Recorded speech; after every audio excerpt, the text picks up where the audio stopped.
Malamig na bangkay na nang makita ng kanyang pamilya sa punerarya ang freshman maritime student na hinihinalang biktima ng hazing. Pinaghahanap pa ang mga suspect kabilang ang 3 nakunang naghatid pa sa biktima sa emergency room ng isang ospital. Pero bukod sa freshman maritime student, tingin ng pulisya may iba pang sumalang sa initiation rites at baka mas marami pa ang sangkot sa naturang hazing.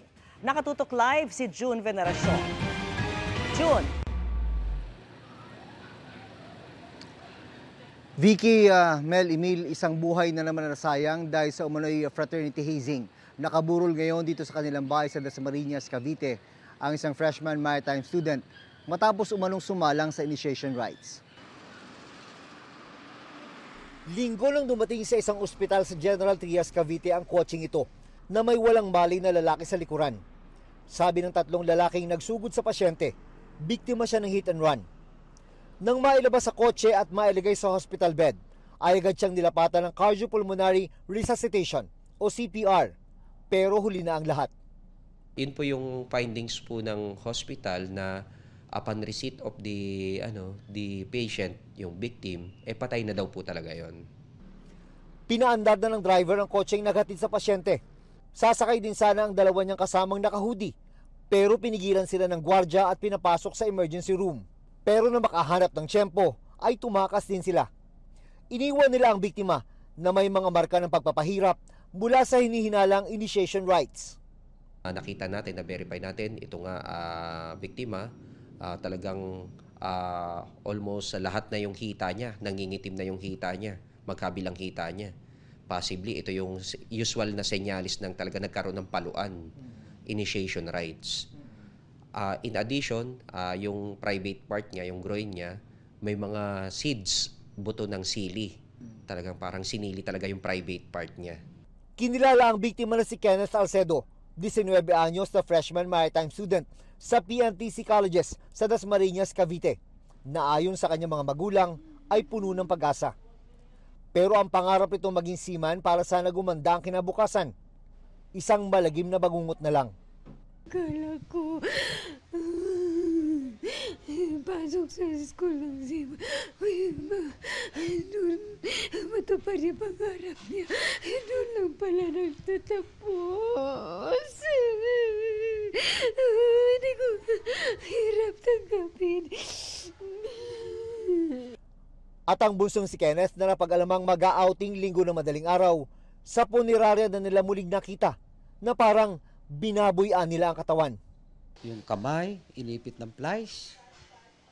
Tapos dito sa likod, ang dami ritong pasa. Dito, dami. Bukod dito. Ito yung pinakamarder sa lahat po. Dito sa, yung hita niya sa likod. Yun po ang talaga, talong. Yung nakakasakit na damdamin talaga po. Yung nilagay nila ng sili yung dito, yung butas niya po rito sa, sinuksok. Tapos dito sa puwit niya ho. Natagpuan ang kotseng ipinanghatid sa biktima na inabandona sa isang lugar na 3 barangay ang layo mula sa ospital. Sa loob nito, nakuha ang school ID at mga fraternity uniform na ayaw pang tukuyin sa ngayon ng PNP. Kasama ang team ng resibo, pinuntahan ng mga pulis ang nakarehistrong may-ari. Pero sabi nito ay naibenta ang sasakyan. Sunod na pinuntahan ang nakabili, pero naibenta na rin umano niya ang kotse. Nang matunto ng mga pulis ang pangalawang nakabili, sinabi nitong kapatid niya ang gumagamit ng kotse. Dahil dito, nakilala ng mga investigador ang driver ng kotseng nakita sa labas ng emergency room ng ospital. Meron na rin silang ideya kung sino ang 2 niyang kasama. Definitely itong hawak nating mga pangalan, mga members po sila ng fraternity na kinabibilangan po nung suspect at saka nitong nung recruit nila. At saka most of them ay nag-aaral din po dun sa school na yun. Apila ng pamilya ng biktima sa mga suspect, sumuko na lang at tumulong na madiin ang mga nagpahirap sa kanilang anak. Hindi tao, sir, yung mga gumawa niyan, hindi tao, mga demonyo Parang wala namang kapatiran doon, sir, kasi hindi naman hising ang nangyari. Parang mayroong intent to kill kasi torture Hinala ng pulisya, hindi lang si Kenneth ang sumailalim sa initiation rite. Malaki rin nila ang posibilidad na marami pang sangkot sa hazing kay Kenneth. Kaya maaaring maharap sa kasong paglabag sa anti-hazing law na habang buhay na pagkabilanggo ang parusa. Sa mga may alam ng nangyari, we encourage them to get out and be a man enough para pangatawanan kung ano po yung nangyari or magbigay po ng impormasyon para mabigyan ng hustisya ang nangyari sa batang ito. Sa statement ng PNTC Colleges, sinabi nitong nakikipagtulungan sila sa investigasyon ng PNP. Ang hazing ay mahigpit daw na ipinagbabawal sa kanilang institusyon. Pananagutin nila ng eskwelahan ang mga individual at grupong mapapatulayang sangkot.